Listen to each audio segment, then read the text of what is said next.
அல்லது தற்காலிகமாக உருவாகக்கூடிய சில விளைவுகளுக்கு இவன் ஆட்பட்டு அல்லாஹ் சொல்லக்கூடிய நிரந்தர வழிகாட்டியான தீன் அல் இஸ்லாத்தை இவன் கைவிடுவானேனால் இவன் அல்லாஹ்வுடைய அருளை விட்டும் தூரமாகி விடுவான், மறுமையின் வெற்றியை விட்டும் தூரமாகி விடுவான் என்பதை அல்லாஹ் ரப்பல் ஆலமீன் அவனுடைய கட்டளைகள் மூலமாகவும் தன்னுடைய ஹபீப் ஸல்லல்லாஹு அலைஹி வஸல்லம் அவர்கள் மூலமாகவும் நமக்கு பல்வேறு சம்பவங்களின் மூலமாக பல்வேறு வசனங்களின் மூலமாக ரப்பல் ஆலமீன் நமக்கு தெளிவுபடுத்துகின்றான். அருமை சகோதரர்களே, எம்பெருமானார் ஸல்லல்லாஹு அலைஹி வஸல்லம் அவர்கள் ஆரம்பத்தில் இஸ்லாத்தை போதித்த பொழுது அவர்களால் போதிக்கப்படக்கூடிய இந்த சத்திய மார்க்கம் உண்மை என்பதற்கு ஒரு உண்மையான அடிப்படையான உத்தரவாதமாக, இந்த மார்க்கம் சரியானது என்பதற்கு ஒரு அத்தாட்சியாக ஆதாரமாக ரப்பல் ஆலமீன் வெளிப்படுத்திய விஷயம் என்னவென்றால், முதலில் இந்த மார்க்கத்தை ஏற்றுக்கொண்டவர்கள் எளிமையான மக்கள், சாதாரண மக்கள், பாமர மக்கள், இப்படிப்பட்டவர்கள் தான் இந்த தீன் அல் இஸ்லாத்தை முதலில் ஏற்றுக்கொண்டார்கள். அதுதான் பிற்காலத்தில் இது ஒரு சத்திய மார்க்கம் என்பதற்கு அடையாளமாக விளங்கியது. இஸ்லாம் மக்காவை விட்டு வெளியே செல்லும் பொழுது மக்கத்து மக்களை விட்டு மற்ற நாட்டு மக்களுக்கு, மற்ற சமுதாய மக்களுக்கு இஸ்லாம் அறிமுகப்படுத்தப்படும் பொழுது நல்ல கல்வியாளர்கள், கற்று தேர்ந்தவர்கள், விளக்கம் உள்ளவர்கள் எல்லாம் இஸ்லாத்தை பற்றி கேட்ட முதல் கேள்வி என்னவென்றால், இந்த மார்க்கத்தை பின்பற்றுபவர்கள் யார்? செல்வந்தர்களும் செல்வ சீமான்களும் பிரபுக்களும் நிலச்சுவான்தார்களும் பெரும்பெரும் ஆட்சியாளர்களும் அதிகாரிகளும் இந்த மார்க்கத்தை பின்பற்றுகிறார்களா, அல்லது சாதாரண எளிமையான மக்கள், ஏழைப்பாழையான மக்கள், சாமானிய மக்கள், இப்படிப்பட்ட மக்கள் இந்த மார்க்கத்தை பின்பற்றுகிறார்களா என்று கேட்ட பொழுது சாமானிய மக்கள் தான் இதை ஏற்றுக்கொள்கிறார்கள் என்று தெரிந்தவுடனேயே அறிவுள்ள மக்கள் விலகிக் கொண்டார்கள். அப்படி என்றால் இது சத்திய மார்க்கமாகத்தான் இருக்கும். இதற்கு நல்ல உதாரணத்தை சொல்வதாக இருந்தால், பெருமானார் ஸல்லல்லாஹு அலைஹி வஸல்லம் அவருடைய கட்டளை ஏற்று சஹாபாக்கள் அபிஷினியாவுக்கு நாடு துறந்து செல்கின்றார்கள், ஹிஜ்ரத் செய்து செல்கிறார்கள். அபிஷினியாவுக்கு செல்லக்கூடிய நேரத்திலே அவர்களை பின்தொடர்ந்து மக்கத்து குறைஷிகளும் செல்கிறார்கள். அபிஷினிய மன்னர் நஜ்ஜாஷி இடத்திலே எப்படியாவது இல்லாத பொல்லாதவர்கள் எல்லாம் சொல்லி, எப்படியாவது அவருடைய மனதை மாற்றி, எப்படியாவது இந்த மக்களை அபிஷினியாவை விட்டு விரட்டி நாம் மீண்டும் மக்காவுக்கு அழைத்து வந்து விட வேண்டும் என்று அம்ர் இப்னு ஆஸுடைய தலைமையிலே ஒரு குழுவை அனுப்பி வைக்கின்றார்கள். இவர்கள் அங்கே அரசவையிலே சென்று பிரச்சனையை எழுப்பியவுடன் விசாரணை நடைபெறுகின்றது. அப்பொழுது இவர்கள் இல்லாத பொல்லாத அவதூறுகளையும் குற்றச்சாட்டுகளையும் முன்வைக்கிறார்கள் முஸ்லிம்கள் மீது. முஸ்லிம்களுக்கு தலைவராக அமீராக ஜாஃபர் இப்னு அபி தாலிப் ரலியல்லாஹு தஆலா அன்ஹு, அலி ரலியல்லாஹு தஆலா அண்ணன், அவர்கள் அமீராக சென்று அவர்கள் தங்கள் கருத்துக்களை, தங்கள் தரப்பு வாதத்தை அந்த மன்னருக்கு முன்னால் எடுத்து வைக்கின்றார்கள். அப்பொழுது அப்படி என்ன நீங்கள் புதிய மார்க்கத்தை, புதிய கொள்கையை பின்பற்றீர்கள்? உங்களுடைய முன்னோர்கள் எல்லாம், மூதாதையர்கள் எல்லாம் காலங்காலமாக பின்பற்றி வந்த ஒரு வழியை விட்டுவிட்டு நீங்கள் ஏதோ ஒரு புது வழியை பின்பற்றுகிறார்களே, அப்படி என்ன வழி என்று அந்த மன்னர் நஜ்ஜாஷி மன்னர் கேட்ட பொழுது ஹஜ்ரத் ஜாஃபர் இப்னு அபி தாலிப் ரலியல்லாஹு தஆலா அவர்கள் அல்லாஹ் ரப்பல் ஆலமீன் தங்களுக்கு வழங்கிய அருட்கொடையான தீன் அல் இஸ்லாத்தை பற்றி நஜ்ஜாஷி மன்னருக்கு முன்னால் எடுத்து வைக்கின்றார்கள். அப்பொழுது அந்த மன்னர் கேட்கக்கூடிய முதல் கேள்வி என்னவென்றால், ஒவ்வொரு விஷயத்தாக கேட்டுவிட்டு அம்ர் இப்னு ஆஸ் அவரிடத்தில் குற்றம் சாட்டுகின்றார். மன்னரே, நீங்கள் எல்லாம் ஆட்சி அதிகாரத்தில் உள்ளவர்கள். உங்களுடைய சபையிலே பார்த்தால் பெரும்பெரும் அறிஞர்களும் பெரும்பெரும் பிரபுக்களும் பெரும்பெரும் நிலச்சுவான்தார்களும் பெரும்பெரும் ராஜதானிகளும் இங்கே அமர்ந்திருக்கிறார்கள். ஆனால் இவர்களை பாருங்கள், ஏழை பாழைகள், மிஸ்கின்கள், உடுப்பதற்கு சரியான உடை இல்லாதவர்கள், ஒட்டு போட ஆடையோடு, துண்டு விழுந்த உடையோடு உங்களுக்கு முன்னால் வந்திருக்கிறார்கள் என்று சொன்னவுடன் அதை பற்றியும் அந்த மன்னர் விசாரிக்கின்றார். நீங்கள் ஏன் இப்படி ஏழை பாழையா இருக்கிறீர்கள், ஏன் சாதாரண ஆடை வந்திருக்கிறீர்கள், என்ன காரணம் என்று கேட்கும் பொழுது ஜாஃபர் இப்னு அபி தாலிப் ரலியல்லாஹு தஆலா சொல்கிறார்கள், எம்பெருமானார் ஸல்லல்லாஹு அலைஹி வஸல்லம் அவர்கள் இந்த இஸ்லாத்தை எடுத்து சொல்ல ஆரம்பித்த உடனே முதலாக ஏற்றுக்கொண்டவர்கள் சாமானிய மக்களும், ஏழை பாழைகளும், படிப்பறிவில்லாத மக்களும், சாதாரண மக்களும் தான் ஏற்றுக்கொண்டார்கள். பெரும்பெரும் செல்வந்தர்களோ, அறிவுஜீவிகளோ, அல்ல பெரிய பெரிய அதிகாரத்தில் உள்ளவர்களோ, நிலக்கிழார்களோ பிரபுக்களோ அல்லது பெரிய பெரிய சொந்தக்காரர்களோ சொத்துக்களுக்கு சொந்தக்காரர்களோ இந்த இஸ்லாத்தை ஏற்றுக்கொள்ளவில்லை, சாதாரண மக்கள் தான் ஏற்றுக்கொண்டார்கள் சொன்ன உடனேயே நஜ்ஜாஷி மன்னனுடைய உள்ளத்திலே அல்லாஹ் ரப்பல் ஆலமீன் உண்மையை ஊன்றுகின்றான். அப்படி என்றால் இது சத்திய மார்க்கமாகத்தான் இருக்கும் என்று. இந்த ஒரு செய்திதான், பல விஷயங்கள் இந்த சபையில பேசப்பட்டாலும் கூட இந்த ஒரு செய்தி, சாமானிய மக்களும் சாதாரண மக்களும் ஏழை பாழைகளும் தான், எளிமையான மக்களும் தான் இஸ்லாத்தை ஏற்றுக்கொள்கிறார்கள் என்று கேட்டவுடன் தான் நஜ்ஜாஷி மன்னருடைய உள்ளத்திலே அல்லாஹ் ரப்பல் ஆலமீன் மாற்றத்தை ஏற்படுத்தி அவர் அந்த இடத்திலேயே உறுதி செய்து விடுகின்றார், இப்படிப்பட்ட தீனுல் இஸ்லாத்தை நாமும் ஏற்றுக்கொள்ள வேண்டும் என்று. இதைத்தான் பெருமானார் ஸல்லல்லாஹு அலைஹி வஸல்லம் அழகா சொன்னார்கள், பதால் இஸ்லாமு கரீபா வஸயஊது கரீபா ஃபதூபா லில் குரபா. இஸ்லாம் எளிமையாகத்தான் ஆரம்பமானது, இஸ்லாம் எளிமையாகத்தான் ஆரம்பமானது. வஸயஊது கரீபா, அது எளிமையில் தான் திரும்பி நிற்கும். எளிமையில் ஆரம்பித்த இஸ்லாம் எளிமையில் தான் போய் முடியும். ஃபதூபா லில் குரபா, எளிமையான மக்களுக்கு நற்செய்தி உண்டாகட்டும், சுப செய்தி உண்டாகட்டும் என்று பெருமானார் ஸல்லல்லாஹு அலைஹி சொன்னார்கள். அருமை சகோதரர்களே, அந்த அளவுக்கு அல்லாஹ்வுடைய தீனுல் இஸ்லாம் என்பது எளிமையை வலியுறுத்தக்கூடிய மார்க்கம் மட்டுமல்ல, அல்லாஹ்வுடைய மார்க்கமே எளிமையாக உருவான மார்க்கம். சிம்பிளிசிட்டி, சாதாரணமாக எல்லாருக்கும் விளங்கும் விதத்திலே தீனுல் இஸ்லாத்தின் கொள்கைகளை பார்த்தால் பெரிய பெரிய தத்துவார்த்தங்களோ அல்ல பெரிய பெரிய மக்களுக்கு விளக்காத சித்தாந்தங்களோ கோட்பாடுகளோ இங்க இல்லை. அன்றாட பாமர மனிதன், சாமானிய மனிதன் அன்றாட தன்னுடைய வாழ்விலே என்னென்ன பிரச்சனை சந்திக்கின்றானோ அந்த பிரச்சனைக்கு ஒரு ஆல்டர்னேட் சொல்யூஷன், மாற்று தீர்வு. சாமானிய மனிதன், பாமர மனிதன் அன்றாட வாழ்க்கையில் என்னென்ன பிரச்சனை சந்திக்கின்றானோ அந்த பிரச்சனைகளுக்கு எல்லாம் ஒரு எளிமையான, சாதாரணமான, சாதா சீதாவான ஒரு தீர்வு தான் அல்லாஹ்வுடைய தீனுல் இஸ்லாம். இது ஒரு பெரிய கோட்பாடுகளையோ பெரிய சித்தாந்தங்களையோ பெரிய ஒரு அற்புதமான அடிப்படை தத்துவங்களையோ பிலாசபிகளையோ கொண்ட மார்க்கம் அல்ல. அப்படி பிலாசபிகளையும் தத்துவங்களையும் பெரிய பெரிய கோட்பாடுகளையும் கொண்டிருந்த மார்க்கமாக இருந்திருந்தால் அல்லாஹ் ரப்பல் ஆலமீன் தீனுல் இஸ்லாத்தை எடுத்து சொல்லக்கூடிய பொறுப்பை எல்லா மூமின்களும் கடமையாக்கி இருக்க மாட்டான். ஏனென்றால் இது தத்துவம் சம்பந்தப்பட்டது, இது ஆத்மார்த்தமான கோட்பாடுகள் சம்பந்தப்பட்டது, பெரிய பெரிய பிலாசபி சம்பந்தப்பட்டது. இந்த பிலாசபி சம்பந்தப்பட்ட இந்த கொள்கையை, கான்செப்டை பிலாசபர்ஸ் மட்டும் தான் சொல்ல வேண்டும், தத்துவ ஞானிகள் மட்டும் தான் சொல்லியிருக்க வேண்டும், பெரும் பெரும் மேதைகள் மட்டும் தான் சொல்லியிருக்க வேண்டும் என்று அல்லாஹ் ரப்பல் ஆலமீன் தீனுல் இஸ்லாத்தை மற்றவர்களுக்கு எடுத்து சொல்லக்கூடிய கடமையையே பெரும் பெரும் தத்துவ ஞானிகளுக்கும் பெரும் பெரும் அறிவுஜீவிகளுக்கும் பெரும் பெரும் ஆய்வாளர்களுக்கு மட்டும் தான் அல்லாஹ் கடமையாக்கி இருப்பான். அப்படி இல்லாமல் வல்தக்கும் மின்கும் உம்மத்துன் யதுஊன இலல் கைர், உங்களில் ஒரு சமுதாயம் நன்மையை ஏவி தீமை தடுக்கக்கூடிய ஒரு கூட்டம் இருந்து கொண்டே இருக்க வேண்டும். நீங்கள் நன்மையை ஏவிக்கொண்டும் தீமை தடுத்துக் கொண்டும் இருந்து கொண்டே இருக்க வேண்டும். அல்லாஹ்வுடைய தீனுல் இஸ்லாத்தை உலகம் எங்கும் பறைசாற்றிக் கொண்டே இருக்க வேண்டும் என்பதற்காக என்று அல்லாஹ் ரப்பல் ஆலமீன் சாமானிய மக்களுக்கும் இந்த கடமையை கொடுத்ததன் காரணம் என்ன? இந்த மார்க்கம் ஒரு சாமானியமான மார்க்கம், இந்த மார்க்கம் ஒரு எளிதான மார்க்கம். அதனால்தான் இறுதி தூதர் ஸல்லல்லாஹு அலைஹி வஸல்லம் அவர்கள், மற்ற நபிமார்களை விட்டு விடுவோம், இறுதி தூதர் அவர்கள் உலகத்திற்கு வந்த காலகட்டம் எப்படிப்பட்ட காலகட்டம்? வேதக்காரர்கள் என்று சொல்லக்கூடிய இரண்டு சமுதாயம் உலகத்தில் வாழ்ந்து கொண்டிருக்கிறது.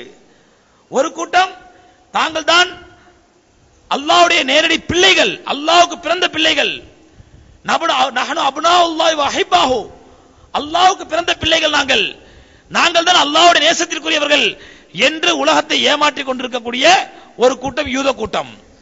இன்னொரு கூட்டம் நாங்கள் சாந்தியின் உருவானவர்கள், சமாதானத்தின் உருவானவர்கள், எங்களுடைய இன்ஃபன்ட் ஜீசஸ், குழந்தை இயேசுவின் கைகளிலே பாருங்கள், அவர் ஒரு மலர் கொத்தை பிடித்திருப்பார்.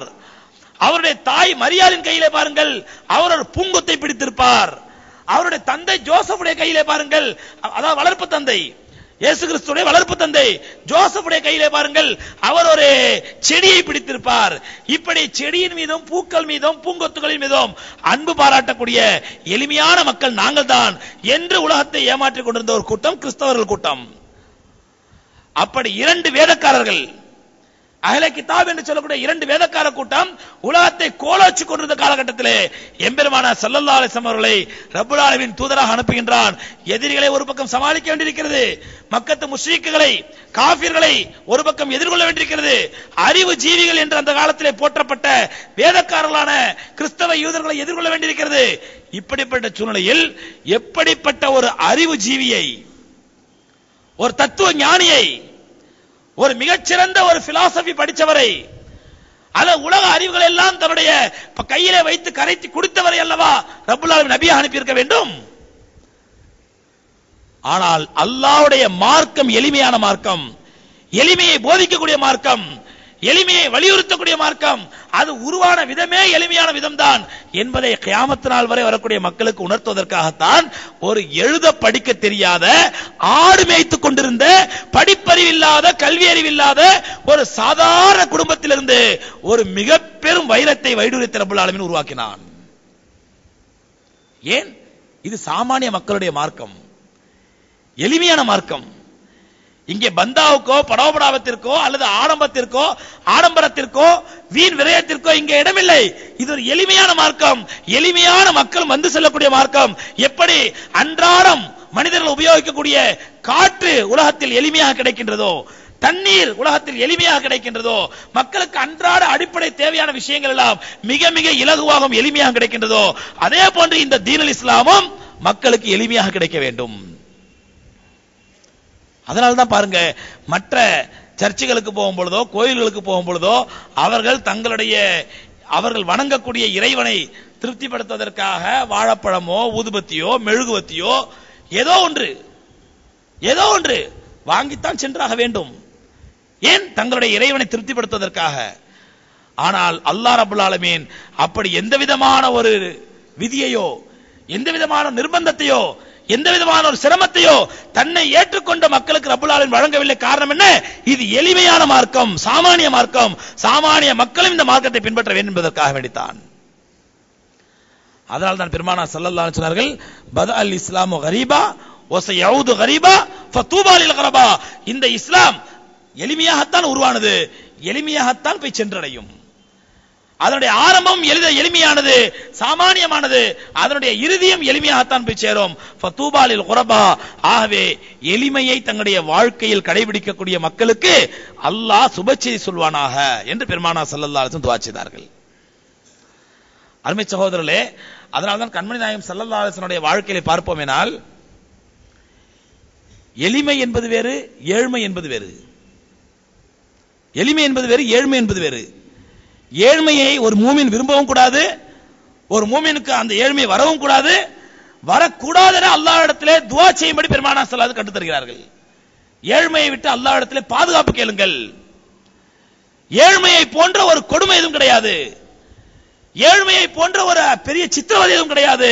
ஆகவே ஏழ்மை என்ற அல்லாஹ்வுடைய முசீபத்தை விட்டோம் அல்லாஹ்விடத்திலே பாதுகாப்பு கேளுங்கள்.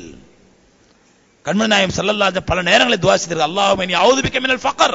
யா அல்லாஹ், ஏழ்மையை விட்டு என்னை பாதுகாத்து விடுவாயாக, ஏழ்மையை விட்டு என்னுடைய உம்மத்தை பாதுகாப்பாயாக. உம்மத்துக்கு கற்றுக் கொடுக்கிறார்கள் ஏழ்மையை விட்டு பாதுகாப்பு கேளுங்கள் என்று. ஆகவே ஏழ்மையை விட்டு அல்லாஹ் நம்ம எல்லோரையும் பாதுகாப்பானாக. ஏழ்மை என்பது வேறு சகோதரர்களே. ஆனால் ஏழ்மையை விட்டு பாதுகாப்பு கேட்ட பெருமானார் ஸல்லல்லாஹு அலைஹி வஸல்லம் அவர்கள் எளிமையை அவர்களாகவே தேர்ந்தெடுத்துக் கொண்டார்கள், விரும்பி தேர்ந்தெடுத்துக் கொண்டார்கள். எளிமை என்று சொல்வதனால் ஏழ்மை என்று தவறாக விளங்கிக் கொள்ளக்கூடாது. ஏழ்மை என்பது வேறு, எளிமை என்பது வேறு. எளிமை என்பது என்ன? நம்மிடத்தில் எல்லா செல்வம் இருந்தாலும், எல்லா பொருட்கள் இருந்தாலும், எல்லா வசதி வாய்ப்புகள் இருந்தாலும், அந்த செல்வங்களையும் வசதி வாய்ப்புகளையும் அல்லாஹ் அனுமதித்த அளவுக்கு மட்டுமே பயன்படுத்துவது, அதுதான் எளிமை. அதான் சிம்பிளிசிட்டி. அல்லாஹ் அனுமதிக்காத விதத்திலே வீண் விரயங்கள், ஆடம்பரங்கள், வீண் செலவுகள், பந்தாக்கள், படோபடாபங்கள் இப்படி செய்ய ஆரம்பித்து விட்டால் அது எளிமை என்ற நிலையை தாண்டி அல்லாஹ்வுடைய லானத்தை பெற்று தரக்கூடிய அவல நிலைக்கு ஆளாக்கிவிடும். ரசூலுல்லாஹி ஸல்லல்லாஹு அலைஹி வஸல்லம் வாழ்க்கையில எளிமைக்கு உதாரணம் எடுத்துக்கொள்வதாக இருந்தால் ஆயிரக்கணக்கில் அல்ல, லட்சக்கணக்கில் அல்ல, கோடானு கோடிக்கணக்கான சம்பவங்கள் நிரம்பி கிடக்கிறது ஹதீஸ் கிதாபுகளிலே. எவ்வளவு எளிமையாக பெருமானார் ஸல்லல்லாஹு அலைஹி வஸல்லம் இருந்தார்கள். ஒருமுறை ரசூலுல்லாஹி ஸல்லல்லாஹு அலைஹி வஸல்லம் அவருடைய வீட்டிலே 3 நாட்கள் தொடர்ந்து அடுப்பெரியவில்லை. இது எப்பொழுது நடந்ததல்ல. அன்னை ஆயிஷா ரலியல்லாஹு தஆலா அன்ஹா அறிவிக்கின்றார்கள், மா ஷபிஅ ஆல் முஹம்மதின் யௌமைன் முத்ததாபியின். முஹம்மது ஸல்லல்லாஹு அலைஹி வஸல்லம் அவருடைய குடும்பத்தினர்கள் தொடர்ந்து 2 நாள் வயிறார உணவு உண்டது கிடையாது. இது ஏழ்மை அல்ல, பெருமானாருடைய வீட்டில் ஏழ்மை தாண்டவமாடியது அல்ல, செல்வம் குவிந்து கிடந்தது. தங்க காசுகளும் வெள்ளி காசுகளும் எம்பெருமானாருடைய காலடி பாதங்களை தொட்டு வணங்கின. கண்மணி நாயகம் ஸல்லல்லாஹு அலைஹி வஸல்லம் அவர்கள் அவ்வளவு செல்வங்கள் தன்னுடைய வீட்டில் குவிந்திருந்தும் அவர்கள் எளிமையை விரும்பினார்கள். எந்த அளவுக்கு எளிமை? அன்னை ஆயிஷா ரலியல்லாஹு தஆலா அறிவிக்கின்றார்கள், மா ஷபிஅ ஆலு முஹம்மதின் யௌமைன் முத்ததாபியின். 2 தினங்கள் தொடர்ந்து பெருமானா ஸல்லல்லாஹு அலைஹி வஸல்லம் குடும்பத்தினராகிய நாங்கள் உணவு உண்டதில்லை, வயிறார உணவு உண்டதில்லை. அப்பொழுது மாணவர்கள் கேட்கிறார்கள், அவருடைய மாணவர்கள் 2 நாள் வயிறார சாப்பிட்டது, அப்ப என்ன பண்ணுவீங்க வீட்டுல, என்ன சாப்பிடுவீங்க? அன்னை ஆயிஷா ரலியல்லாஹு தஆலா சொல்றார்கள், ஷபிஅனா பி அஸ்வதைன். 2 கருப்புகளை கொண்டு தான் நாங்கள் பசியாறிக் கொள்வோம். 2 கருப்புகளை கொண்டு. 2 கருப்பு என்ன? ஒன்று பேரித்தம்பழம், இன்னொன்று தண்ணீர். இந்த பேரித்தம்பழம் தண்ணீரும் தான் எங்களுடைய வயிற்றை நிரப்பிக் கொண்டிருக்கும். ஏனென்றால் பேரித்தம்பழம் என்பது மக்காவிலும் மதீனாவிலும் சாதாரணமாக, சர்வசாதாரணமாக கிடைக்கக்கூடிய ஒரு பொருள். அந்த பேரித்தம்பழங்களையும் சாதாரணமாக கிடைக்கக்கூடிய தண்ணீரை கொண்டு தான் எங்களுடைய வயிறை நிரப்பிக் கொள்வோம். அன்னை ஆயிஷா ரலியல்லாஹு தஆலா அறிவிக்கிறாங்க. அது கூட கிடைக்காமல், அந்த வயிற்றை நிரப்புவதற்கு பேரித்தம்பழமும் தண்ணீரும் கூட கிடைக்காமல் ஒரு முறை பெருமானா ஸல்லல்லாஹு அலைஹி வஸல்லம் அவர்கள் வீட்டை விட்டு வெளியே வருகிறார்கள். கடுமையான பசி, 3 நாட்கள் தொடர்ந்து பசி.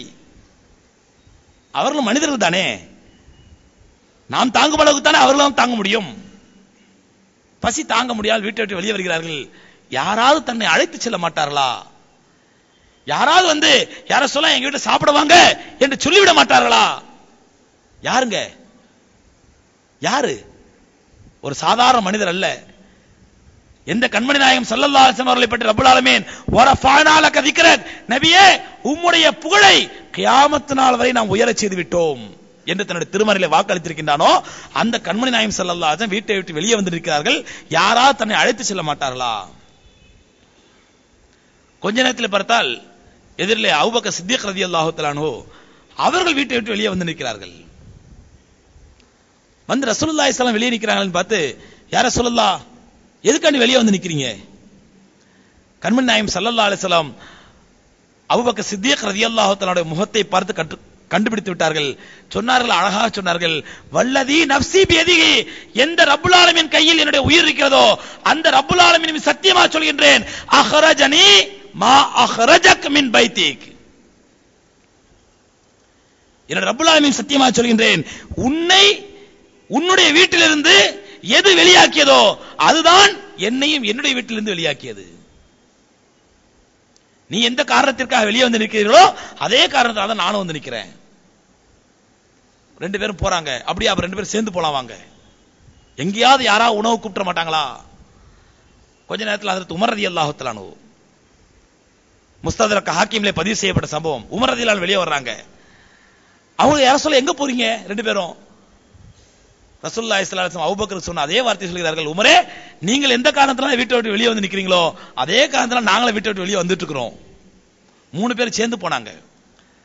போன உடனே ஜாபிர் ரலியல்லாஹு தஆலா, ஜாபிர் இப்னு அப்துல்லாஹ் ரலியல்லாஹு தஆலா அன்ஹு பெருமானாருடைய இந்த முக தேட்டத்தை, முக வாட்டத்தை பார்த்து கண்டுபிடித்து நேரடியாக தன்னுடைய மனைவியிடத்தில் சொல்கிறார்கள், வீட்டில் ஏதாவது இருக்குதா சாப்பிடுறதுக்கு? நபி ஸல்லல்லாஹு அலைஹி வந்திருக்காங்க, கூட்டு வந்துட்டாங்க. கூட்டு வந்து வீட்டில் உட்கார வச்சுட்டாங்க. அவசர அவசரமா அந்த அம்மையார் சின்ன ஒரு ஆட்டுக்குட்டி இருந்துச்சு, அதை பிடிச்சி அறுத்து சமைச்சிட்டு இருக்கிறாங்க. அதற்குள்ளாக பெருமானா ஸல்லல்லாஹு அலைஹி வஸல்லம் அவர்கள் பசி தாங்க மாட்டார்கள், கஷ்டப்படக்கூடாது என்பதற்காக வீட்டில் இந்த கொஞ்சம் ரொட்டியை கொண்டு வந்து வச்சு அவசரமாக பேரித்த மரத்தில் ஏறி கொஞ்சம் பேரித்த மரத்தை கொண்டு வந்து முன்னால் வைக்கின்றார்கள். யார சொல்ல, இந்த ரொட்டியும் பேரித்த மரத்தையும் முதல்ல சாப்பிடுங்க. கண்மணி நாயகம் ஸல்லல்லாஹு அலைஹி வஸல்லம் அந்த ரொட்டியிலிருந்து கொஞ்சம் எடுத்து, ஒரு ரொட்டி எடுத்து கொஞ்சம் பேரித்த மரத்தை வச்சு அதுல ஜாபிர் ரலியல்லாஹு கையில கொடுத்து, இதை கொண்டு போய் என்னுடைய மகள் ஃபாத்திமாட்ட கொடுத்துட்டு வா, அவளும் 3 நாட்களாக பட்டினியாக கிடக்கின்றார். உமர் ரலியல்லாஹு தஆலா அபூபக்கர் ரசூலுல்லாஹி 3 பேரும் கொஞ்சம் அந்த பேரிச்சம்பழத்தை அந்த கறியையும் ரொட்டியும் சாப்பிட்டாங்க. அல்ஹம்துலில்லாஹ் ஓரளவு பசி அறியது. ஆரியுடன் பெருமானா ஸல்லல்லாஹு அலைஹி சொன்னார்கள், சும்ம லதுஸ்அலுன்ன யௌமைதின் அனின் நஈம். இந்த நியாமத்தை பற்றி தான் அல்லாஹ் உங்களுக்கு சொல்கின்றான்.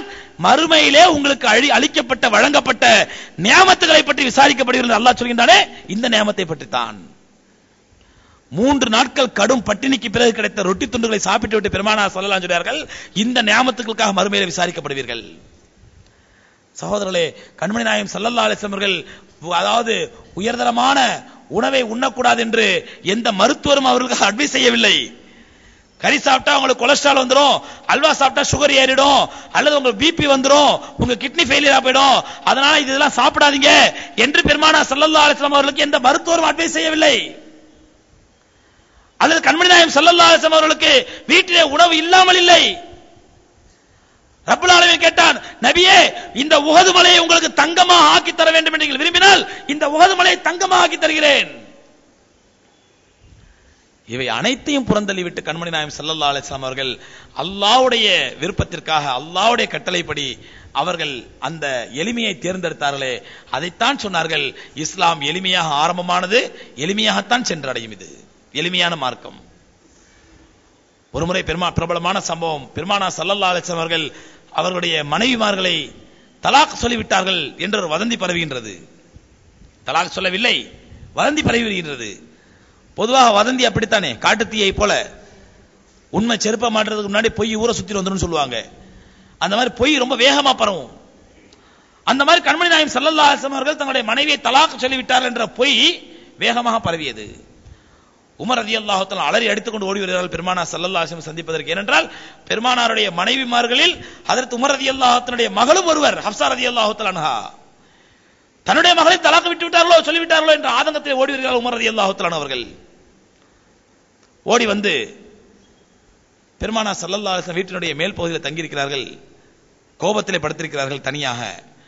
உமர் ரலியல்லாஹு தஆலா போய் நீண்ட சம்பவம் சுருக்கமாக சொல்கின்றேன். உமர் ரலியல்லாஹு தஆலா போனவுடன் அவர்களை பார்த்தவுடன் பெருமானா ஸல்லல்லாஹு அலைஹி வஸல்லம் படுத்திருந்தவர்கள் எழுந்து உட்கார்கிறார்கள். அவருடைய முதுகு பகுதியிலே ஓலை பாயினுடைய தடங்கள் அப்படியே பதிஞ்சிருக்குது. ஏனென்றால் பேரிச்சம்பரத்தினுடைய ஓலையினால் தான் அந்த காலத்தில் பாய் செய்வார்கள். அந்த பேரிச்சம்பரத்தின் ஓலையினாலான பாயை மீது படுத்திருந்ததினால் அவருடைய அந்த சிவந்த மேனியிலே பாயின் தடங்கள் அப்படியே பதிந்திருக்கின்றன. வீட்டு மூலையிலே பார்த்தால் ஒரு கைப்பிடி அளவுக்கு கோதுமை வீட்டு மூலையில கொஞ்சம் குமிஞ்சு கிடக்குது. அந்த கோதுமையை பாதுகாத்து வைப்பதற்கு கூட பாத்திரம் இல்லை வீட்டிலே.